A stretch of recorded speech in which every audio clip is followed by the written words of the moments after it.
What's up Sobat Penat? Gue bawain cerita baru buat lo nih. Tapi sebelumnya, buat lu pada yang pengen ceritanya dianimasiin, ketikin aja ya. Terus kirim kemari. Ntar kalau kepilih, gue balesin lu satu-satu. Nah, tungguin aja dah. Dah, skuy nonton. Peringatan, animasi ini dibuat dengan tujuan sharing pengalaman pribadi sang pengirim cerita. Dimohon untuk menghargai cerita tanpa menyudutkan beberapa pihak. Selamat menonton. Brum brum brum. Minggir, anak motor mau lewat. Hehe. Kenalin gue Ray. Perawakan gue tinggi gede kayak Undertaker lah. So, di pagi yang cerah, sebagai si paling morning person, gue dengan perasaan happy tidak tara mau cari sarapan pakai motor terbaik gue. Yap, motor terbaik CBR 1000 RR SP. Nah, terus jalanlah gue ke daerah jalan raya karena yang jualan sarapan banyak di sana. Soalnya kalau di dalam komplek gue nggak ada yang jualan. BTW, namanya motor gede, aka motor sport, udah pasti dong suaranya gede gitu. Pas dipanasin aja udah berisik, apalagi dikendarain. Kalian pasti tahu deh, kalau nonton MotoGP aja suara motornya sekenceng itu. Jadi wajar sih kalau suaranya bikin kuping agak getar dikit. Sorry ya pemirsa. Kebetulan pas sampai di lampu merah, gue sebelahan sama mobil LCGC lah. Ayla gitu. Dari spion gue sadar kalau orang di mobil itu ngeliatin ke arah gue. Entah yang dilihat kagum atau justru sebaliknya. Tapi dari yang gue tangkep sih, looksnya kayak gak seneng gitu. Mukanya kayak nahan berak di tengah jalan. Ya gue sih bisa berasumsi mungkin suara knalpot gue. Akhirnya gue matiin sambil nunggu lampu hijau menyala. Lampu hijau pun menyala, saatnya gue nyalain motor dan tancap gas. Kebetulan di depan gue ada yang pakai motor gede mirip kayak gue. Gue pun jalan santai sembari menikmati udara pagi. Nikmat. Motor di depan gue udah jalan duluan. Dan ya, motor kayak gini tuh susah buat pelan karena cc motor ini cukup tinggi, yaitu 150 cc. Bawaannya tuh jelas enakan buat ngebut. Itu motor di depan gue ngegeber-geber gitu ke beberapa pengendara. Gue lihat dari kejauhan sih kayak disengaja. Entah apa motivasinya. Yang jelas gue sebagai anak motor pun nggak suka yang tengah beginian. Dia pun udah jauh, nggak kelihatan sama jarak pandang gue. Jalanlah gue sebelahan sama mobil yang gue lihat di lampu merah tadi.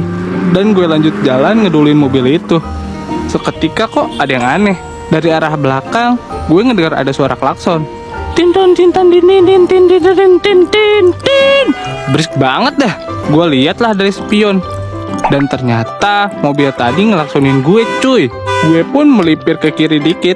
Gue berusaha ngalah aja deh. Sambil kebingungan dan sedikit panik, salah gue apaan. Gue coba pelanin motor. Tiba-tiba pas gue ngeliat ke spion, seketika mata gue gelap sesaat. Badan gue terpelanting. Kuping gue pengang sampai bunyinya nyaring. Samar-samar gue lihat ternyata gue ditabrak sama mobil yang gue temuin di lampu merah. Kejadiannya singkat banget. Itu mobil ngebut kenceng. Padahal gue udah minggir di kiri. Masih aja kena tabrak. Naasnya motor gue stuck di kolong mobilnya. Kepala gue pusing banget kena benturan jalanan. Untungnya gue pakai helm. Warga setempat pun ramai melihat kondisi gue. Banyak pengendara berhenti di sekitar melihat apa yang sedang terjadi. Jangan tanya ada yang ngevideoin apa ngefoto. Banyak banget. Pas mau dibangunin warga, gue ngerasa tangan kiri gue nggak bisa digerakin. Rasanya nyeri linu gitu deh. Pokoknya kayak sakit banget kalau dipaksa gerak. Akhirnya pengendara mobil itu ditahan warga untuk dibawa ke kantor polisi terdekat agar dimintai keterangan. Badan sakit, motor ringsek, double damage woy. Padahal harusnya gue beli sarapan, makan, kenyang, dan abis itu bahagia. Malah zong begini. Gue sebagai korban pun melaporkan tindakan tersebut sebagai percobaan pembunuhan, bukan kecelakaan lalu lintas. Karena indikasi kesengajaannya jelas banget. Akhirnya penabrak pun di BAP dan diinterogasi oleh polisi. Dan ya, lu tau lah apa. Akhirnya dia mengaku salah serta bersedia mengganti kerugian. Sebenarnya gue males urus-urusan beginian sama polisi. Coba aja tuh orang nggak nabrak dan ngerusakin motor gue. Pasti lain ceritanya. Asal kalian tahu nih, menurut pemaparan pengendara mobil, dia nyangka gue ngegeber-geber motor ke arah dia. Padahal itu motor lainnya, bukan motor gue. Lu pikir motor CC gede cuman motor gue doang? Makanya si pengendara mobil tersulut emosi dan nabrak motor gue. Jujur, gue jadi korban yang paling rugi. Ya fisik, ya emosi, ya waktu. Padahal bukan gue orangnya. Gue yakin banget, emosi sesaat si pengendara mobil bisa mencelakai banyak orang. Bayangin aja, misal terjadi kecelakaan beruntun gara-gara si kampret ini nabrak-nabrak gak jelas. Gue sebagai pengendara moge juga benci sama pengendara moge yang merusak citra dari anak motor. Kesannya urakan dan sombong. Kan bisa ngerugiin orang yang gak salah. Beberapa hari berlalu, gue pun sudah pulang dari rumah sakit. FYI, gue tuh habis dioperasi. Patah tulang loh. Untungnya sih tulang gue nggak diganti jadi tulang adamantium ya. Kan kalau diganti gue jadi kayak Logan Wolverine. Si penabrak mendatangi gue untuk meminta maaf dan menawarkan pengganti kerugian. Pihak keluarga penabrak menawarkan ganti rugi ya nggak bisa gue sebutin sih nominalnya. Yang pasti andai aja tuh pengendara mobil memilih chill, nggak tersulut emosi. Ya minimal ngencengin musik di dalam mobilnya aja deh. Pasti nggak akan ada kecelakaan yang merugikan banyak pihak nih. Ya meskipun kalau dipikir-pikir nggak salah dia seutuhnya sih. Gue masih sebel sama pengendara motor yang arogan. Dia biang keroknya. Coba bayangin deh, hanya karena nggak sabar dengerin suara knalpot motor, bisa bikin dia ugal-ugalan gak jelas dan celakain gue bahkan orang lain. Ngeri kan? Setelah gue berunding dengan keluarga gue dan melihat keadaan keluarga penabrak yang sedang kurang beruntung, kondisi penabrak yang memiliki bayi usia 2 tahun dan istri sedang hamil tua 6 bulan, si penabrak satu-satunya tulang punggung keluarga. Dan pendapatannya pun gak memungkinkan untuk mengeluarkan uang yang sebesar itu. So, gue gak akan tega buat membawa masalah ini ke meja hijau. Tuhan amat sangat baik.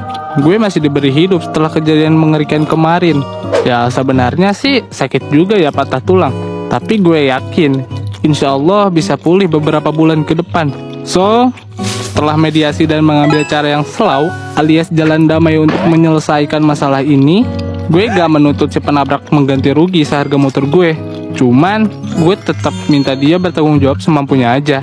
Gue menghargai etikat baik dan kemampuan maksimal terbaiknya buat gantiin apa yang telah dia perbuat. Insya Allah motor bisa diberesin dan rezeki masih bisa dicari. Namun, apabila harus menyengsarakan satu keluarga dengan menahan tulang punggung keluarga dan menyengsarakan keluarga besarnya, sepertinya bukan pilihan yang bijak buat gue. So, dengan ini, bahwa case LCGC versus CBR 1000 RRSP ditutup. Pelajaran berharga dari kasus ini ialah jangan mudah tersulut emosi apalagi pas lagi di jalan. Stay calm bro. Pelajaran juga bagi kita semua agar berhati-hati dalam berkendara, terutama menyikapi permasalahan di jalan raya. Jangan ngotot dan tetap ingat ada keluarga di rumah yang menanti kita. Stay driving safe and goodbye. Gimana ceritanya? Suka nggak? Kalau lu suka, jangan lupa subscribe ke channel kita ya. Bye.